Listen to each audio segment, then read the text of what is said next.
Ćao drugari, ćao prijatelji, ćao pušači. Nadam se da pušite.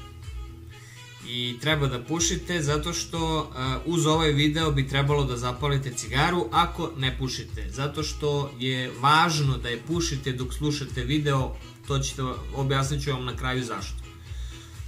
Tako da zapalite sada cigaru ako ne pušite i uživajte, kaficu skuvajte pa onaj osjećaj lepi kada osjetite cigaretu. To je poenta tog lepog osjećaja. Napravite, ugodite sebi, osjećajte se ugodno. Ugodno. Ovako. Kao neko ko je bio pušač, ako niste, ne šalim se stvarno, ako niste zapalili cigaretu, stavite pauzu, zapalite cigaretu pa nastavite da gledate. Kao neko ko je bio pušač i sam i puno puta pokušao da ostavi cigarete, naleteo sam na dve greške koje svi prave kada ostavljaju, ni ne znajući. Jednostavno naletao sam na dva svoja uverenja. Naletao sam na uverenje da je zapaliti cigaru nešto prelepo. Naletao sam na uverenje da ja ne mogu ostaviti cigaretu. I sada ćemo o tome i pričati kako je zapravo lako ostaviti cigarete. Nemojte još da izlazite iz videa, ne plašite se, vucite cigaru i pušite i to i treba da sada radite zato što će vam prijati uz video jer ćete se uznemiriti dok ja pričam o tome kako se cigareta treba ostaviti. Mozak tako radi, tako da vi pušite jednu za drugom ako treba, nije problem nikakav. Pušio sam 14-15 godina i voleo sam, kažem, cigaretu, pa kad uhvatim, pa kad ujutru ustanem, voleo sam da klopam, popijem kafu i uz kafu, ja uz kafu 5 cigara ako ne popušim, ma ništa, nema ništa slađe mi nije bilo, ništa slađe od 5 cigara uz kafu čim doručkujem. Nije mi postojalo, to je ritual bio koji me je olakšavao svega, koji me činio onako, krećem u novi dan. Sada te rituale sam zamenio nakon ostavljanja cigareta, to mi spontano došlo, rituali su mi zahvalnost. Vežbam ujutru zahvalnost, imate na kanalu zahvalnost kako se radi. Dakle, zamenio sam te rituale sa tim. Onda sam imao moment, posle ručka cigareta, pa najedeš se lepo ko prasence, pa legneš, malo se izvališ popodne, onako u polusedeći položaj, pa kažeš, ženo može piksla, mama može piksla s kim živite god. I onda lepo vi pušite posle ručka, a ono vam leglo lepo, milina. Pa onda ako imate ženu, kažete, ženo, dođi ti malo cile mile kod mene. I onda malo se poigrate sa ženom, uživate, još ako žena puši, mislim, ako puši i ona cigare, onda milina još veća, pa onda posle seksa zajedno zapalite cigaretu, pa onda ležite i pušite, a ona se lepi na pluća, lepo. Šalim na stranu, stvarno je posle seksa cigareta bila, ne mogu da kažem ništa ružno. Dakle, poznavajući te stvari, znam kako se osjećate, znam kako je meni smetalo kad mi neko kaže, treba da ostaviš cigarete. Znači, svaki put mi dođe da ukucam ga ekserom u zid tu osobu. Ti će meni kaži da ja ostavim cigare, ko si ti bre da ti meni, i još sam onako ljutit sam bio, kao ko si ti, ajde ne znaš ti šta je to, a zapravo bunio se strah neki da ne ostanem bez doze nikotina, bunilo se nešto u meni i onda sam ja uspevao čak i da ostavim, 8 puta sam ih ostavljao i svaki put kada propušim ponovo mrzeo sam sebe sve više. svaki put kada sam propušio, mrzeo sam sebe još više. I tako je vreme prolazilo, ja sam ih ostavljao i padnem ispit. Ostavim, padnem ispit. Zapravo šta se dešava u pokušajima? U pokušajima se dešavaju dve stvari. Jedna stvar je razvijanje uverenja, a druga stvar je jačanje volje. Tačnije, jačanje odluke. U isto vreme se dešava ista ta stvar, znači u isto vreme vam jača odluka svakim padom i u isto vreme razvijate uverenje, ja to ne mogu da ostavim. E sad, na vama je da izaberete šta ćete gledati. To je ono na što sam ja uvek padao. Uvek sam ja posle toga kažem, neću uspeti, ja to ne mogu. Ne mogu ja da ostavim cigarete. Dok jednog trenutka nisam skontao, pa zapravo, što bi ja gledao tako ako mogu da gledam, ako vidim da posle svakog ostavljanja imam jaču želju da ih ostavim, ako vidim da mogu duže da izdržim, znači da se nešto pomera u meni. Postoji neki prag. I onda sam ja skontao da je taj prag u stvari prag koji me gura i jača mi odluku da postanem odlučniji u tome. Jer ja to hoću zapravo. Ja zapravo želim da ostavim.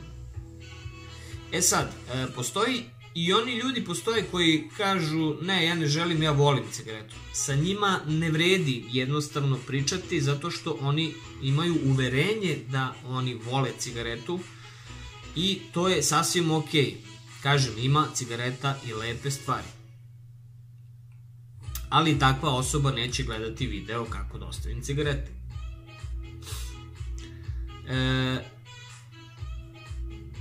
Ja nisam, dakle, posle 8. pokušaja nisam dozvolio da mi se stvori uverenje koje je već krenulo da se stvara, a to je ja ne mogu da ostavim cigarete. Zapravo, svi možete da ostavite cigarete, svi do jednog, ali jedna stvar mora biti jasna kao dan. Vama, u vašoj glavi, morate jasno, čisto videti sebe kao osobu koja je zavisna o nikotinu. Znači, videti osobu koja ima problem, zavisnost. Ne možete ostaviti cigaretu ako vi ne smatrate da je to problem. Vi možete ostaviti cigaretu samo ako smatrate da je to problem. Ako smatrate da ste zavisnici, onda možete ostaviti cigarete zato što smatrate da ste zavisnik i onda prelazite u fazu rešavanje problema. Idem ka cilju, ostavljam cigarete, cilj mi je da ih ostavim, a cilj se sastoji iz, znači, puta ka cilju i prepreke. Dakle, možete svi ostaviti, ali morate prvo priznati sebi da ste ovisni o nikotinu i da jednostavno želite ići ka svome cilju, a to je nešto što je prelepo, to je nešto što vas čini oslobođenim od te grozne, odvratne, smrdljive stvari. To je nešto što vas čini ponovo živim. To je nešto što puno puta se sećam ujutru kada ustanem pa zapalim. Lepo je sve to, znaš, ali zakucate, znaš, izgubiš malo elana, izgubiš malo neke pokretnosti, osjetiš kako te onako down, malo te spustilo ta cigareta, malo te onako zakucala, malo si se kao umorio. Isto tako, onda kako koju zapališ, više ni ne provaljuješ, ali jednostavno konstantno si u nekom down sistemu, onako uvek si nekako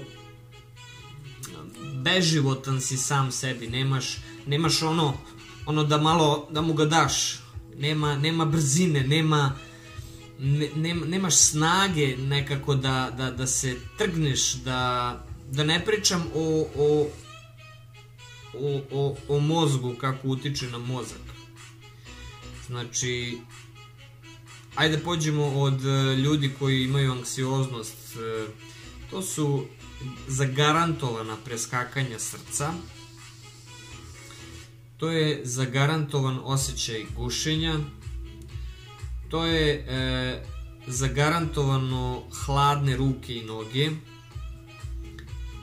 to je zagarantovan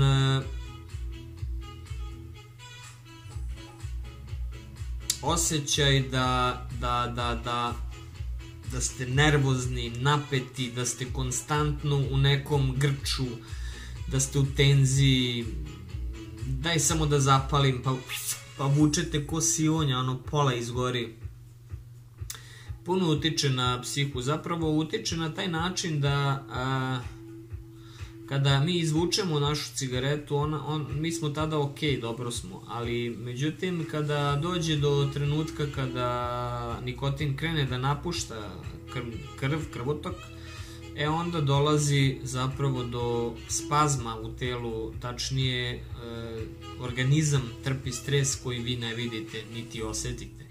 Znači ne osetite da organizam trpi stres, ali on trpi stres i zbog tog trpljenja stresa jednostavno vi se osjećate uznemireno, napeto, a na duge staze i anksiozno, pa čak i depresivno. Znači sve zavisi koliko je čiji organizam sposoban da apsorbuje otrove. Sada otprilike nakon određenog vremena nepušenja nemam glavobolje. Ja sam ranije imao glavobolje, nemam ni jednu glavobolju, nemam ni jedno preskakanje srca, nemam ni jedno gušenje, nemam ništa što sam imao, kao imam više elana života, mogu se pokrenem, mogu da radim šta hoću, sve mogu. Dva uverenja koja postoje, koja su grozna kod pušača, jeste, jedno je da ja ne mogu da ostavim cigarete, a drugo je ovo je ugodno. Kao ono što sam vam rekao na početku, ovo je ugodno. Znači, šta znači ugodno? Ugodno znači sigurno. Zašto pušite? Zbog sigurnosti. Tu je začkoljica opasna koja nas sve drži i dalje u pušenju. I dalje nas drži u pušenju. Drži nas u sigurnosti.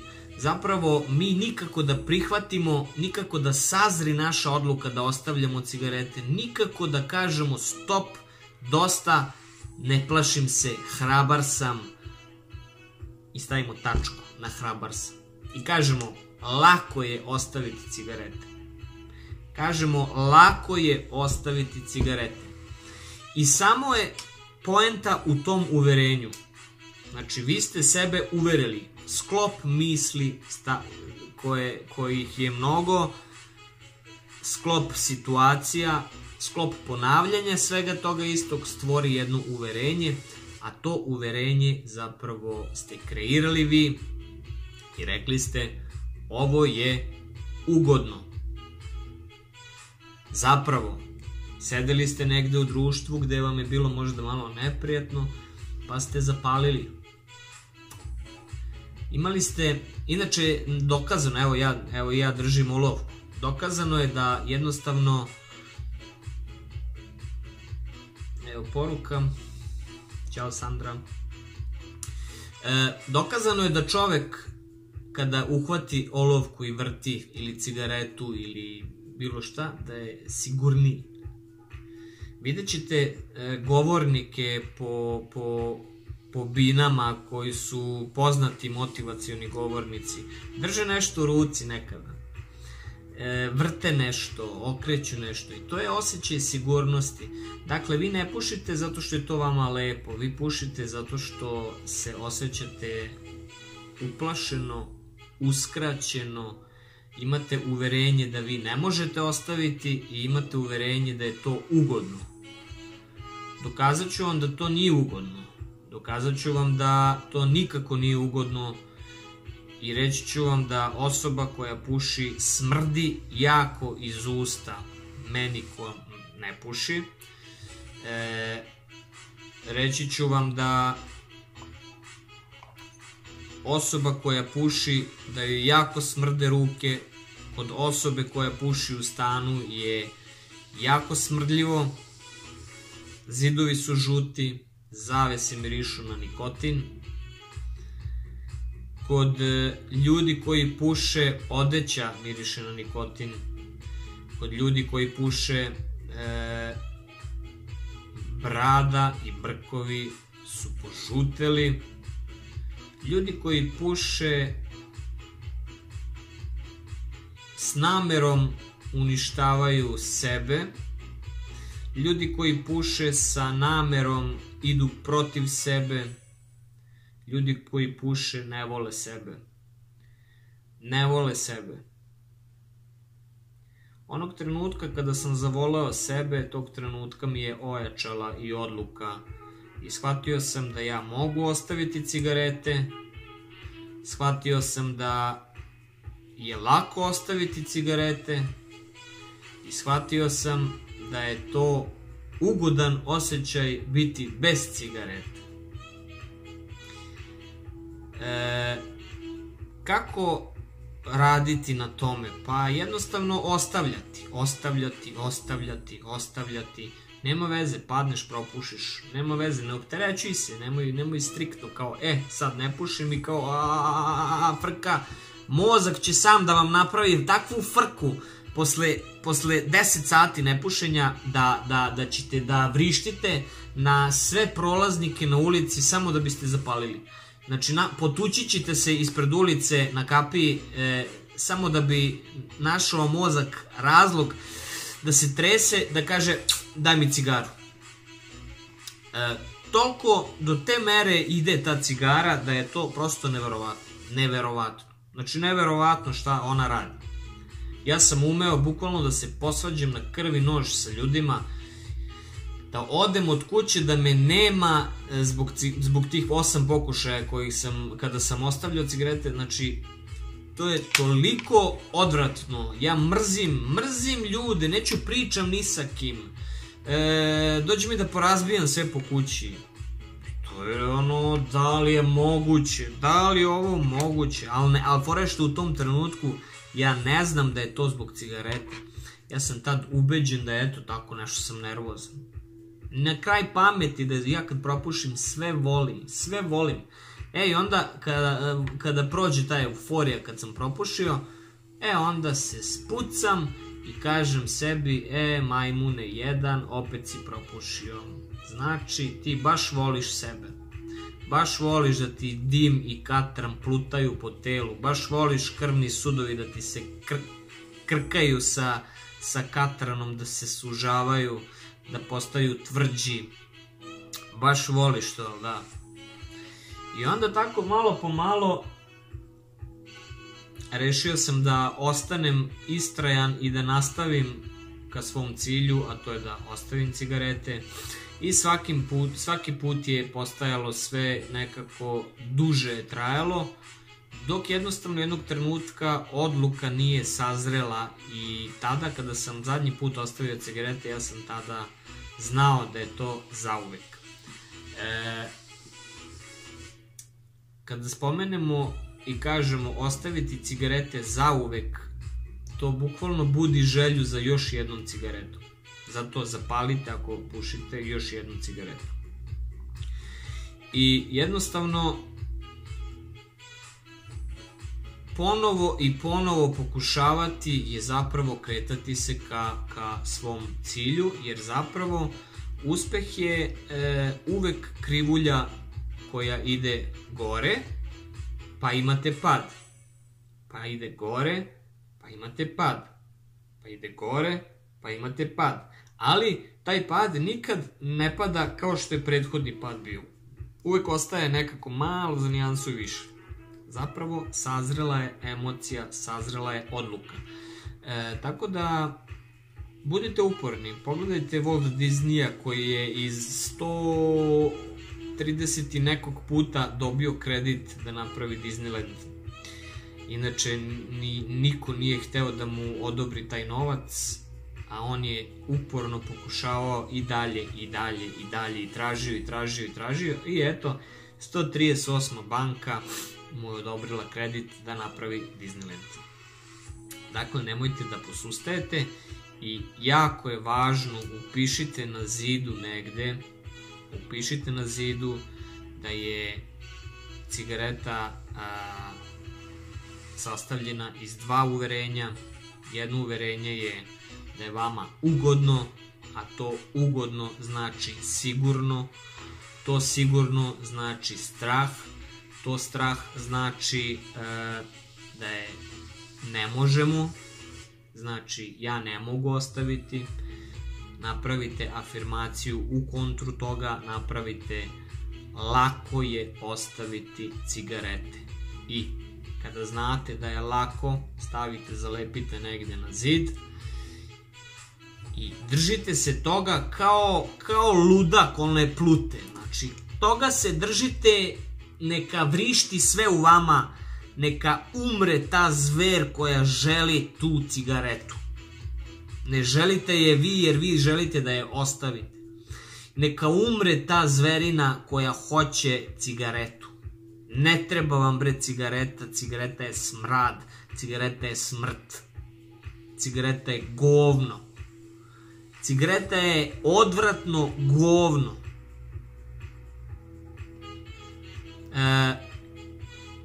Umesto toga ubacite nešto, nemojte misliti da ćete se ugojiti, možda malo, ali kao, neću da ostavim cigaretu, gojit ću se, pa zato pušim. Ma važi, ma da, pa idi treniraj pa ostavi cigarete. Važi, da, samo tražimo izgovor. Ma znaš, ne mogu sad nije period. Sad mi je stres, ne mogu sad. Ja sam svoje cigarete ostavio u trenutku najstresnijeg perioda u svom životu. Najstresnijeg perioda u svom životu. Znači, suočavao sam se sa katastrofa stvarima i u tom trenutku sam ostavio cigarete. Na što sam doživeo možda šok organizma, šokirao mi se organizam iskreno, šok sam doživeo, ali jednostavno nisam hteo da zapalim cigaretu više nikada. Fizička zavisnost ostavljanja cigarete traje maksimum 7 dana. I tu možete očekivati možda nesanicu kojih par dana, možda malo znojenja noću, možda, ali pijte što više tečnosti jer to će vam prijati. I emocionalna zavisnost traje zavisno od zrelosti vaše odluke. Dakle, to može trajati odmah, doneo sam odluku, tačka, a može trajati i varirati. Kod mene je varirala, ja sam iz 8. puta ostavio cigarete, tako da ne gubite nadu, nemojte kao ja sam ostavio, probao sam, meni to ne ide, gotovo. A život je lep bez cigarete, život je novi život bez cigarete, život je kao da ste se ponovo rodili, život je kao da imate novi dar, kao da nešto novo ste dobili. Život je neverovatna stvar bez cigarete. Život je prelep bez cigarete. Ne možete verovati kada pustim sad onaj mirišljavi štapić da mi sagori, pa to miriše, to je lepo. Znači, to miriše cela kuća, svaki miris lepo osjetim, svaki ukus mi je tako prefinjen. Sve je tako tačno kako treba, tako da neverovatno kako je dobar osjećaj ostaviti cigaretu. I ostavite cigaretu, napišite afirmaciju, lako je ostaviti cigarete i držite se te afirmacije kao pijan plota.